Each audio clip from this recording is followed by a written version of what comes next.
ছোট একটি গল্প। গল্পের নাম ছায়ার নগরী।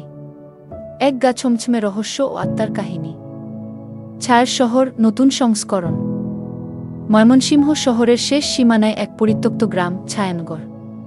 দিনের বেলাতেও সেখানে কুয়াশা জমে থাকে। লোকমুখে শোনা যায় সেখানে রাতে কবর থেকে উঠে আসে ছায়া মানুষ, আর তাদের চোখে কেউ একবার তাকালে সে আর নিজের চোখে আলোর দেখা পায় না। একদিন শিমুলের হাতে আসে তার দাদার লেখা একটা চিঠি।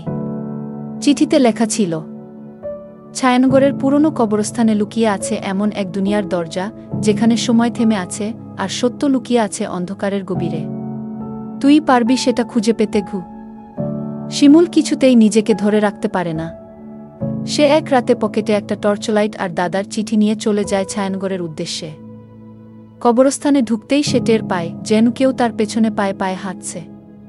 হঠাৎ তার সামনে একটা কালো ছায়া এসে দাঁড়ায়। মুখ নেই, চোখ নেই, কিন্তু হাত তুলে একটা পুরনো মসজিদের দিকে ইশারা করে।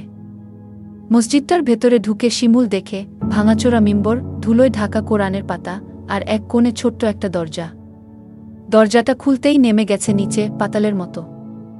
নেমে সে আবিষ্কার করে এক সমান্তরাল জগৎ। সেখানে মৃতরা কথা বলে, কিন্তু শব্দ হয় না। বাতাসে ঘোরে ফিসফাস, আর তারা বলছে, তুমি এসেছ অনেক বছর পর, কিন্তু তুমি কি প্রস্তুত? একবার সত্য দেখলে আর ফিরে যাওয়া যাবে না আগে। এখন শিমুলের সামনে এক কঠিন সিদ্ধান্ত। সত্য জানতে গেলে সে তার আগের জীবন হারাবে, কিন্তু সত্য না জানলে সে কখনো জানতে পারবে না তার দাদার মৃত্যু আসলে কিভাবে হয়েছিল।